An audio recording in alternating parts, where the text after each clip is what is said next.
20-ലധികം പേരുടെ ജീവനെടുത്ത മഹാമാരിയുടെ ഞെട്ടൽ മാറും മുൻപാണ് പുതിയ ന്യൂനമർദ്ദത്തെക്കുറിച്ചുള്ള മുന്നറിയിപ്പ്. ഒമാൻ കാലാവസ്ഥാ കേന്ദ്രത്തിലെ മുഹമ്മദ് അൽ മുഷൈക്കിയാണ് പുതിയ ന്യൂനമർദ്ദത്തെക്കുറിച്ച് മുന്നറിയിപ്പ് നൽകുന്നത്.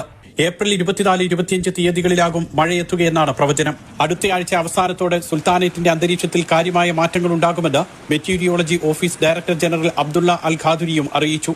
കഴിഞ്ഞ ദിവസങ്ങളിൽ പെയ്ത കനത്ത മഴയിൽ മഹൂത്തിലെ ഷുറൈക്ക ഏരിയയിൽ കാണാതായ സ്വദേശി സ്ത്രീയുടെയും സഹത്തിൽ കാണാതായ ഏഷ്യൻ പ്രവാസിയുടെയും മൃതദേഹം കണ്ടെത്തി. ഇതോടെ രാജ്യത്ത് മഴക്കെടുതിയിൽ മരിച്ചവരുടെ എണ്ണം 21ആയി.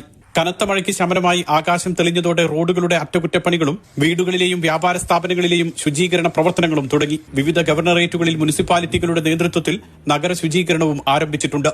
വിവിധയിടങ്ങളിൽ കാണാതായവർക്കു വേണ്ടിയുള്ള തെരച്ചിൽ പുരോഗമിക്കുകയാണ്. Civil defence and ambulance authority, royal Oman police എന്നിവരും സന്നദ്ധ പ്രവർത്തകരും ചേർന്നാണ് തെരച്ചിൽ നടത്തുന്നത്. പ്രളയബാധിത സ്ഥലങ്ങളിൽ നിന്നും ഒഴിപ്പിച്ചവരെ താമസ കേന്ദ്രങ്ങളിലേക്ക് തിരിച്ചെത്തിച്ചു.